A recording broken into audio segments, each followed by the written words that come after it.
My name is Brianna, and I welcome you to the Tales of Adventure, a D&D podcast like no other.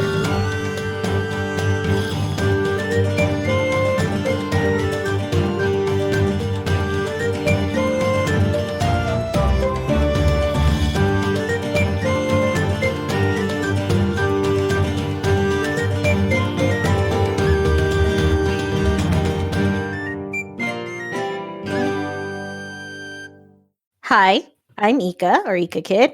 My character is Onion. That's her name.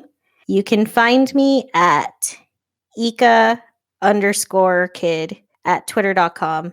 That's my Twitter, and that's mainly where I post a lot of my art. I do a lot of D&D art. You can find any of my projects that I do there.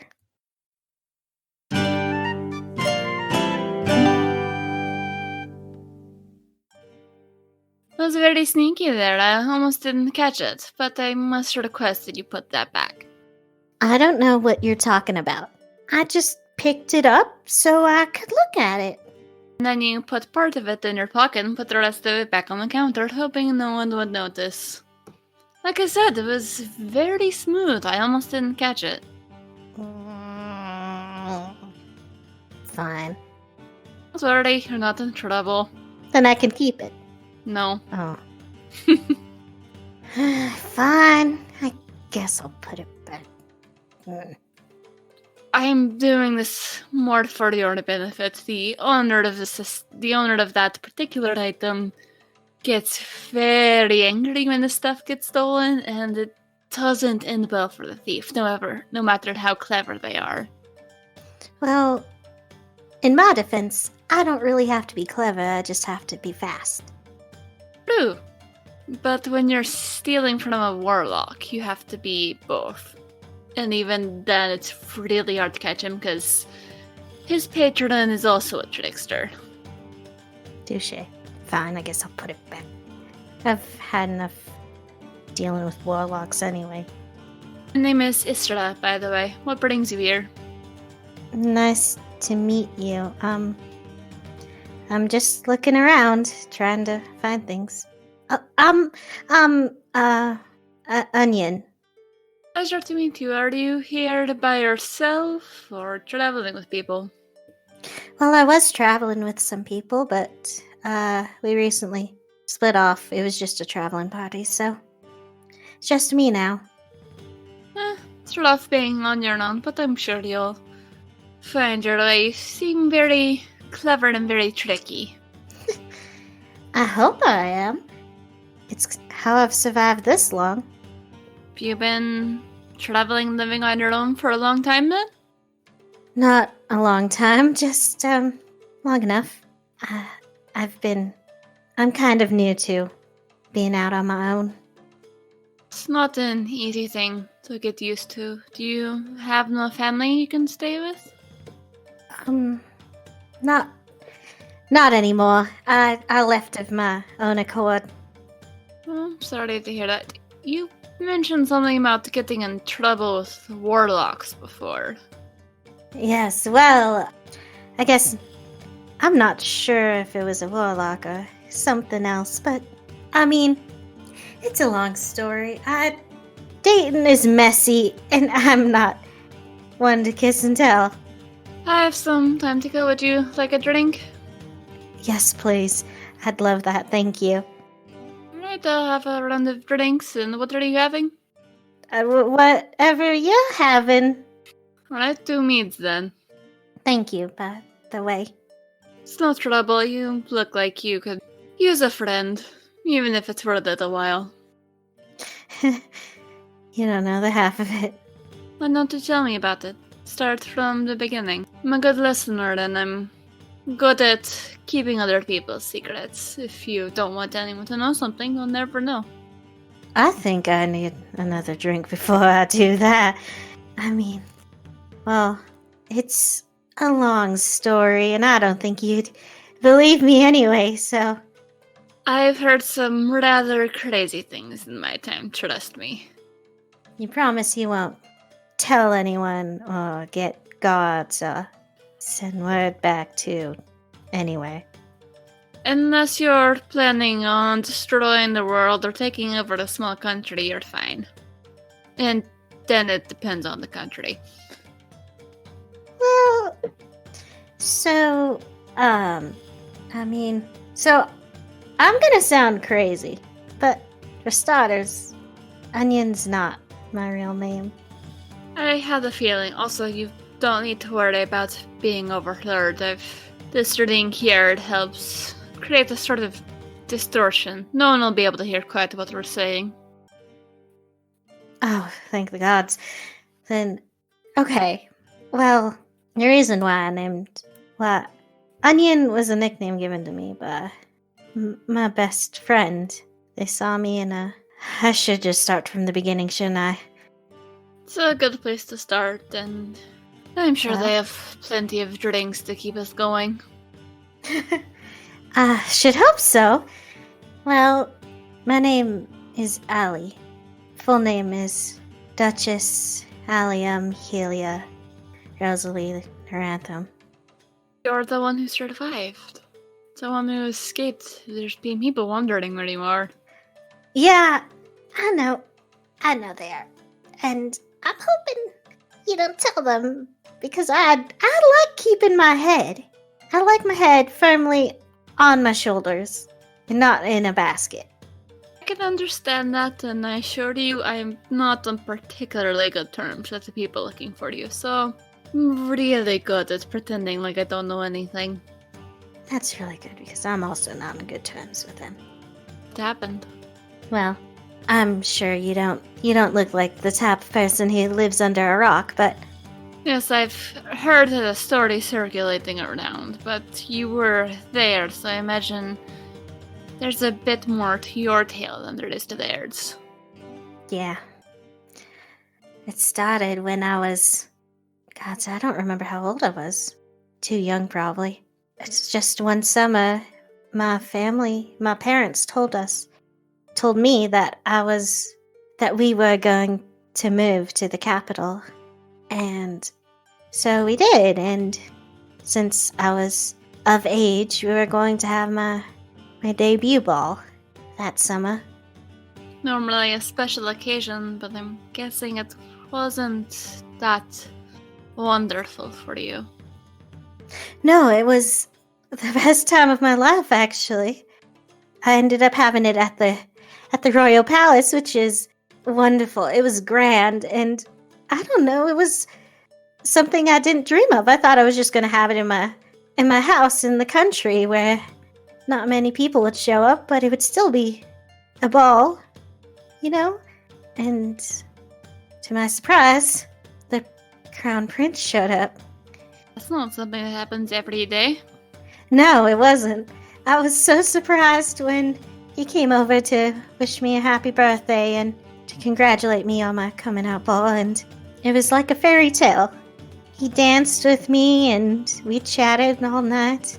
At the end of it, he told me that he was sure it was love at first sight. He was in love with me, and so he proposed to me in front of everyone. How could I say no to the Crown Prince? He didn't really give you much of a chance to get to know him beyond that night, or to say no. No, he didn't, and looking back, that was probably the first red flag. But he was nice. It was just like all the fairy tales my mama told me. And I was swept off my feet, so I said yes. And we were to get married a few months after that.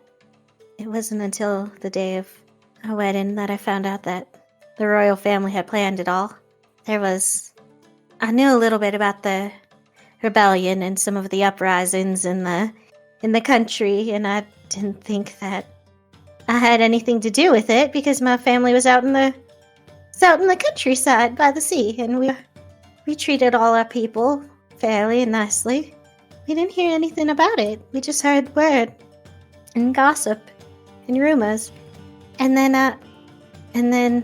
I overheard the queen herself talking to my parents, assuring them that I would be fine, and because of Well, you see, my grandfather, he protected the king from an assassin, and because of his gratitude, the king elevated my family status. We were just peasants before.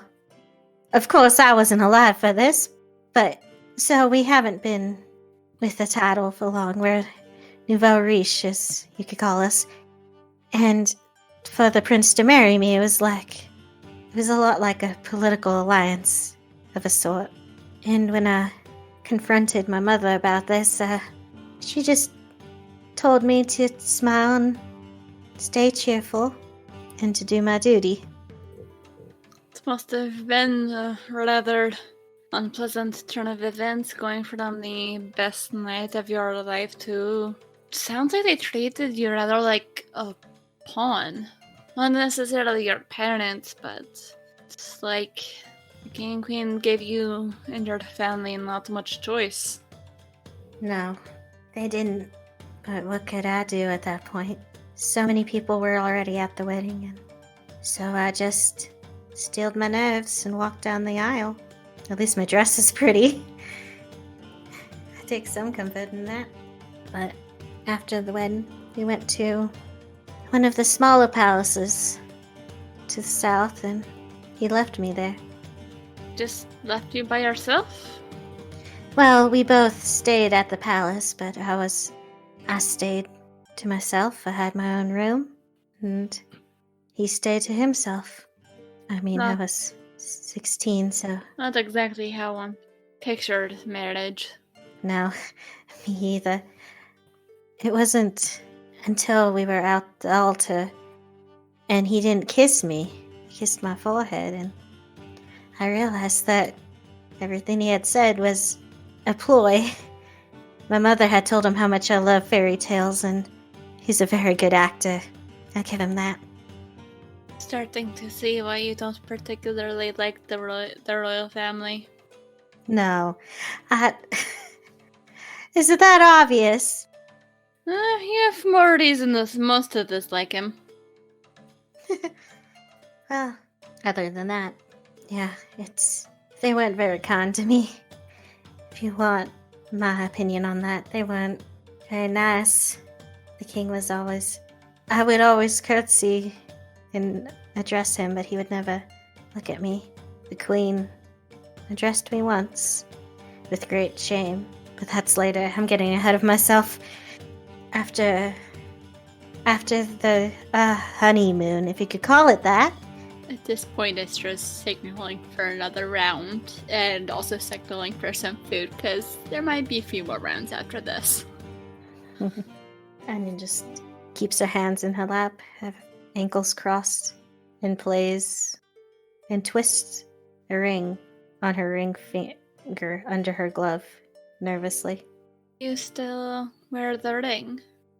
If I go completely broke, then it's something I could sell. Safer on my finger than in a pocket. That's true, but I imagine it's a painful reminder. It is, but I still feel like it's part of my duty to wear it, unless I find a reason to get rid of it. And I want to, I just can't. Your duty to who? I don't know. My country? My husband? My parents? My mother told me to do my duty and to not disappoint them, and that I should always do my duty with a smile to the best of my ability, and I feel like I'll fail her if I take it off now.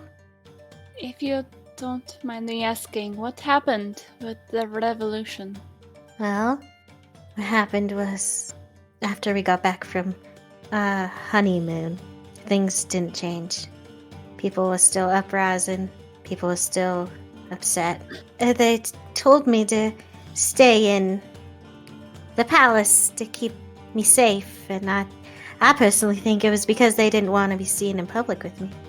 My husband never looked at me, and he never talked to me, but so I went a little stir crazy. I found some magic books and learned some magic, but that didn't really do it for me. So I snuck out, and after sneaking out, I realized how sheltered I was because I I didn't bring any money, and so I tried taking some food, because I was hungry. I didn't bring anything with me. I'm just some country bumpkin from the palace trying to be a rebel, and so I got caught, much like earlier. Guess some things never change. I'm more perceptive than most. So is the stall owner. Well, I guess you have to be when there's a revolution going on. If you aren't, the revolution won't last very long. That's true. But I was caught and the stall owner was trying to bring me to the palace guards, and obviously I couldn't have that happen if I was trying to, be out of the palace. I'd probably end up locked in a room with no windows for ever, sounds like. Well, that happened later. But not now, because at this point in time, an elf came and said I was their little sister, and they were looking for me everywhere. Paid off the stall owner, called me Onion, because of my green cloak and white hair. They called me Spring Onion, rather. It became Onion later, when saying that took too long. It's a rather fitting name. You think so? Yes, I like it. It makes you come across as unassuming, which can be beneficial for someone in your line of work, from guessing. Doesn't make me very intimidating, so yeah, I suppose so. Well, if you're not intimidating, they won't assume the thing that went wrong is your fault. No. The problem with that is when things go wrong and you're in a position of power, everything's your fault. At least partially. True. Luckily, I was just the crown princess. I wasn't the queen, so it was slightly less my fault than it was for the queen, but still partially my fault. Especially since my husband was the one trying to round up all the rebels. The king wasn't very proactive in it. My husband was not a kind or merciful man, as you can tell. I don't know if he's still alive. Well, anyway, turns out the person who saved me, their name was Kataria, and I called them Kat. And, of course, I made best friends with one of the leaders of the revolution. Go figure. It is funny sometimes with who it introduces us to. Yeah, a little bit. I had escaped in the uniform of a palace maid, so they took me as a palace maid. And of course, they tried to recruit me into the revolution. And I'm an idiot, so I accepted because I was Helia, the palace maid, the servant who could go around, do things, and implant the idea of revolution inside of the palace. Clever on their part. Very. Potentially problematic on yours. Very! You see, one of their plans was to start sowing discord amongst the nobles and royals in the palace by pinning stolen items on everyone to start making people think they were actually thieves instead of just what the common people saw them as, which is also a thief, but it affects nobles more when it's your own stuff and they take it. True. Can be very effective if done correctly. Which it was. And because I was totally enamored with our little revolution leader, I went along with every plan and helped them plan. Because I had the inside knowledge, because I'm an idiot. And of course, I go, well, Kat, let's see, you want to go for the queen next, so let me do that one. Oh dear. Partially because I wanted to impress them, and partially because they were going to pin the blame of the theft of the queen's mother's ring on the crown princess. Oh, that would be awkward. I mean, I get where they're coming from. It's very effective, but awkward for you. Very. So I volunteered myself for the job, and I asked only for Cat as my backup. And we snuck into the palace. And I told Cat to stay outside and to run if anything went wrong, because it's the Queen's chambers. It was during a ball that I had feigned sick to get out of. And inside I went. The Queen's room was huge. I had never seen it before. And I thought my apartments were huge, but the Queen's were bigger. And it took a minute to find the jewelry box where she kept everything. And I probably should have known that it was probably the dumbest idea we had come up with. It seemed too perfect. The jewelry box right on the vanity in front of the mirror. The moonlight shining on it. And it was completely empty. Yeah, I was going to say something that fortuitous is usually a good sign that whoever you're robbing knows that they're there. Or do you need a better informant? Well, you're right. But I wanted to impress Cat.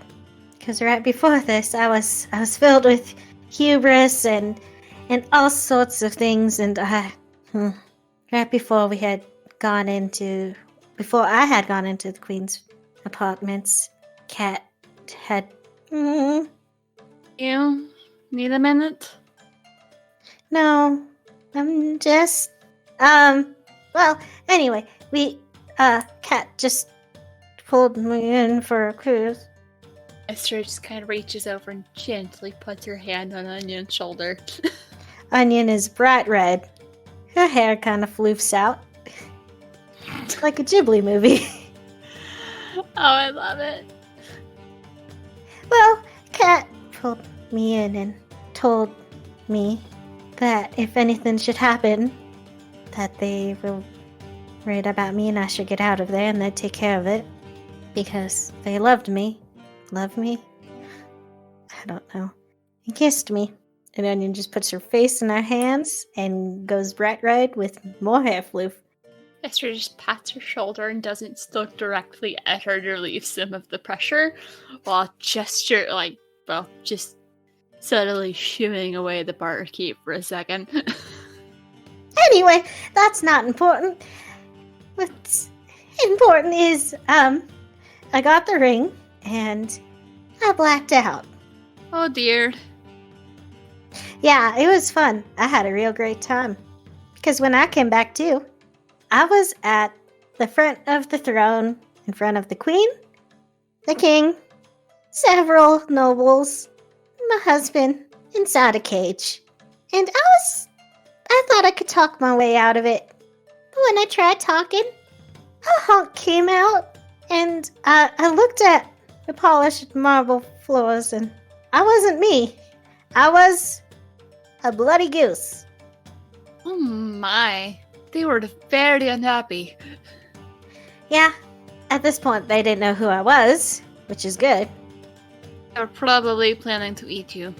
Yes, they told me that if I didn't reveal who I was, then I would be cooked for supper, and I immediately felt very gross about all the geese that we had eaten in my year of marriage. Did you turn yourself into a goose, or did something else turn you into a goose? The ring was cursed. It was cursed. It was a trap. Ah, that's a very interesting curse. It wasn't fun. Especially when I started getting used to it. Think of, werewolves? Yes. That. Except feathery. And horrible. Did you start getting used to being a goose? I did. And now I can control it a little bit, so it's useful when I'm trying to very legally take things I would never steal. Never. So you turn into a goose to escape? No. I was a goose, and then they dropped the spell on me, and not really dropped it. They forced me to change back. And I was locked in my rooms after being unmasked in front of everyone, and I was locked inside my rooms for too long. So I was locked in there for several months, and I wasn't allowed to come out. No one was allowed to come in. Oh, It that's was very terrible. much. It was great. I loved it. Having books for company, not being able to see my sister-in-law, who very much was attached to me. She was... Oh, God, I hope she's alright. She's just a toddler, so... She had yet to be spoiled by the rest of her family. I was the one spoiling her, so...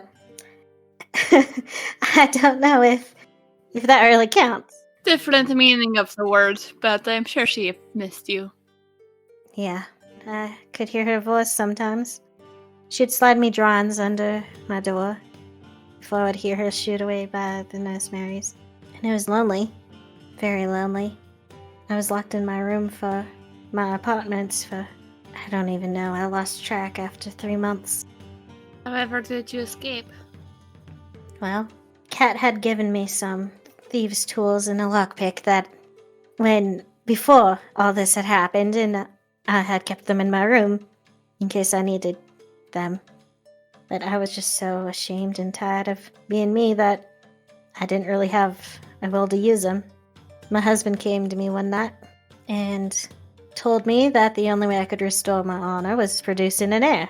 I shouldn't have said night. I meant an afternoon, but he would come later that night, and I didn't want that, so I used those tools to escape out my balcony, climbed down a few balconies and some trees, and I ran.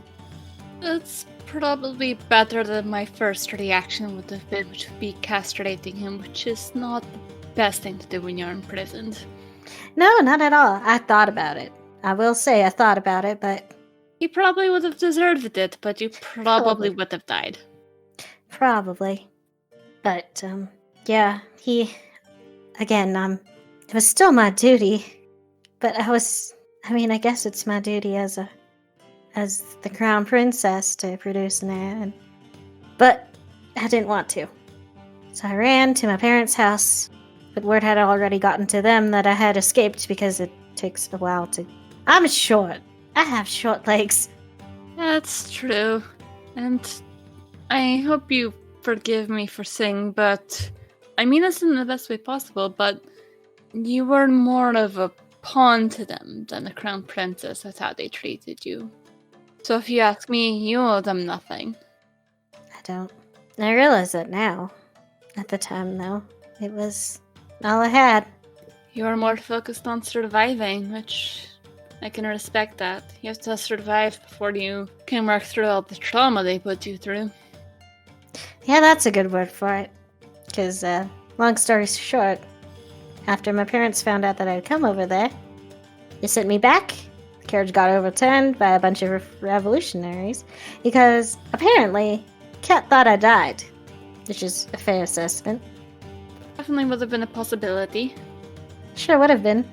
So after the revolutionaries turned over the carriage and I had escaped in a maid dress, so they thought I was a servant. So I lived. The Scots didn't. Yeah, they didn't. Ran back to my parents, made it into their room. Did you join the revolution after that officially? As yourself? No. When I got to the room, the revolution had already started. I saw Kat. My mother was in a pool of her own blood. I'm sorry to hear that. It's alright. I got there in time to see Kat cut down my father and have his cane clatter to my feet. So I took it, tried to go back to the palace, but they were already escorting the entire royal family out to the green. So, with them chanting for my head, I had no choice but to run. You are once again put in an impossible situation. Or do you only had the one option? I couldn't go back to the revolution after seeing what happened with Kat and my parents. They were covered in my mother's blood. How could I? And then, if I stayed with the royal family, my head would be in a basket, so the only choice was to run. And you've been running ever since? Mm-hmm. I'm sorry you had to go through all of that. Nothing anyone should have to live through. You said you found a traveling party for the time, yes? I did. I've been with a few people, going on adventures and things. It's been a few years, but I've been with a couple of groups and gone into all sorts of crazy adventures, but I always end up on my own again. You're stronger than most people I know, and far stronger than most people would expect of someone of your stature. I do my best because, well, I wouldn't be doing my duty if I didn't live for my parents, would I? You wouldn't be doing your duty if you didn't live for yourself. I guess you're right. There's nothing more you can do for them other than live your life. Don't let what happened and what you think people expect of you continue to hold you back. You can't make their memory proud that way. That's what I intend on doing. Who knows, maybe you'll find another group that will become like a new family to you. And you'll be able to stay with them. I hope I can. Granted, every group I've been with have called me a horrible little gremlin. I'm sure some of them mean that in a more endearing way than it sounds. I sure hope so. Granted, they don't really change much despite knowing me, but I guess you're right, maybe it is endearing. People have interesting choices of nicknames for the people. Like Onion. I have some people actually in that area. I've been meaning to check in with them. They've been feeding me updates. I can put out some feelers and see if perhaps the youngest princess, the one you're fond of, is still alright, and see if I can do anything to help get her to a more safe situation. If you do that, thank you. I'd appreciate it if you did. She's the most important person to me that I hope is still alive. I know I had some people that were there as part of it. Communication's been limited in case it got interrupted, of course, but if they were there, they would have been able to help her escape and get her somewhere safe, because no child needs to die for the sins of their parents. You're right. Everyone deserves the chance to live their life that they want, instead of the life the world always tells them to be. And I hope that if y'all manage to find her, then she'll be able to have a happy life instead of the one I led. I'm leading. The adventures are pretty fun, though. That they are. Who knows, your life may get happier in the future, once you've had more time to heal from all of this. Listen, every time I think I have a moment to heal, something else happens. Vampires suck. Wow, I didn't mean for that to be a joke. Guys. No, but it was a very good one, and you were so not wrong on that. How about another round of drinks, and we can talk about something a little happier? That sounds good to me. Thank you, by the way. An Onion will climb on top of a bar stool and give you a smooch on the cheek. She's just gonna reach up and ruffle her hair. Don't mention it. It was my pleasure. Tales of Adventure is directed and produced by me, Brianna Toiber, as part of Pseudonym Social, a creative podcast network. The music is by Patrick Chester of Chester Studios. To see more of his work, visit his website at chesterstudios.net. Find out more about Pseudonym Social by visiting our website at pseudonymsocial.wordpress.com. If you like what I'm doing and would like to support this podcast, please go to patreon.com/pseudonymsocial and choose one of the tiers connected to Tales of Adventure. You can also leave a review on iTunes to make our show easier to find for those who need it.